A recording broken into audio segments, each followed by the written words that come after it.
We begin our team coverage with a disorder in Lower Manhattan. News 4's Lou Young is in Greenwich Village. Lou? Well, Sue, the glass that litters 6th Avenue here in the village between Washington Place and West 4th is indicative of the scattered incidents of minor violence that occurred in New York City tonight. Surrounding in Times Square this afternoon, we have some pictures for you now. Tonight in Soho and in Greenwich Village and the East Village, there are signs of what happened when that demonstration moved. An overturned car, for instance, you see here on Mercer Street. Lots of arrests occurred earlier in the day. We're told the police tell us that they made 70 arrests during the course of the demonstration that began this afternoon and, of course, ended this evening. There you see somebody throwing a garbage can through the windows. That happened a great deal here tonight. Looting of a Gap store took place not far from here. That was the only incident of looting we're told of. That we're aware of. The Gap store is just a block up from here, and people broke the windows, went in, and took some clothing out. It was all occurring when a peaceful protest turned a sudden change of mood. Take a look. Members of the crowd that had been so peaceful at Times Square turned unruly early this evening. These pictures were taken as they tried to get into Madison Square Garden about 7 o'clock tonight.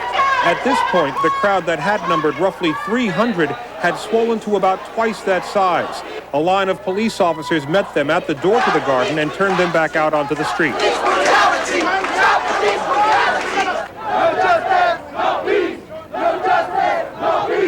We should point out from the start that most of the demonstrators were nonviolent. Serious problems, though, began to arise as they moved south on 7th Avenue out of Midtown.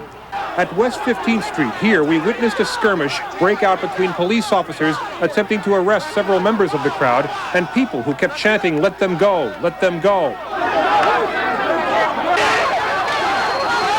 Pushing and shoving resulted when arresting officers loaded the young men into a waiting van and demonstrators tried to intervene.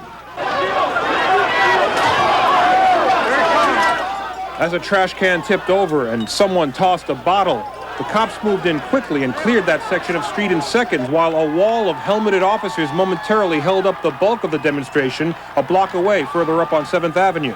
The crowd continued to pick up stragglers as it moved south.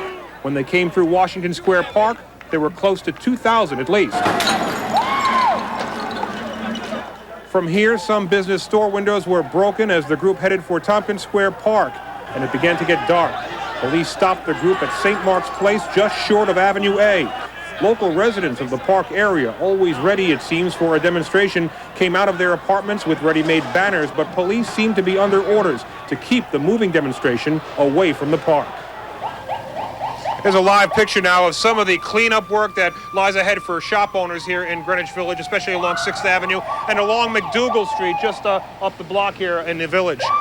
We are told also of one incident that occurred in Harlem tonight. Two white truck drivers were told pulled from their truck at 127th Street and 7th Avenue and roughed up, beaten, treated for their injuries and released, we are told.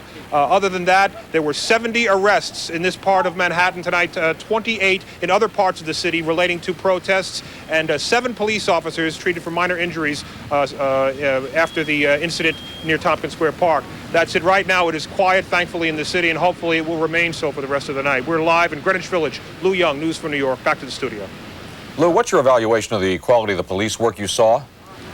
Well, it's tough to say. I mean, I only saw parts of it, but the police seemed to be restrained, and up until the point where a bottle was thrown or there was an act of violence, then they would move in very rapidly. You saw that one piece of tape there where they were pushing people back, and as soon as a bottle was thrown, they went right in, cleared the street. I would have to say they showed a good deal of restraint, although some people who were confronted with police with batons and nightsticks tonight feel differently, especially some of the people in Tompkins Square Park who were attempting to join the demonstrators from what the police considered the wrong side and were taken into custody, moved away. They felt just because they had banners, but they were trying to move against the grain of what the police were trying to do, and were taken into custody. So there were some disputes, but the police seemed generally restrained and generally professional tonight. And I see it's raining, Lou. I guess that was a bit fortuitous.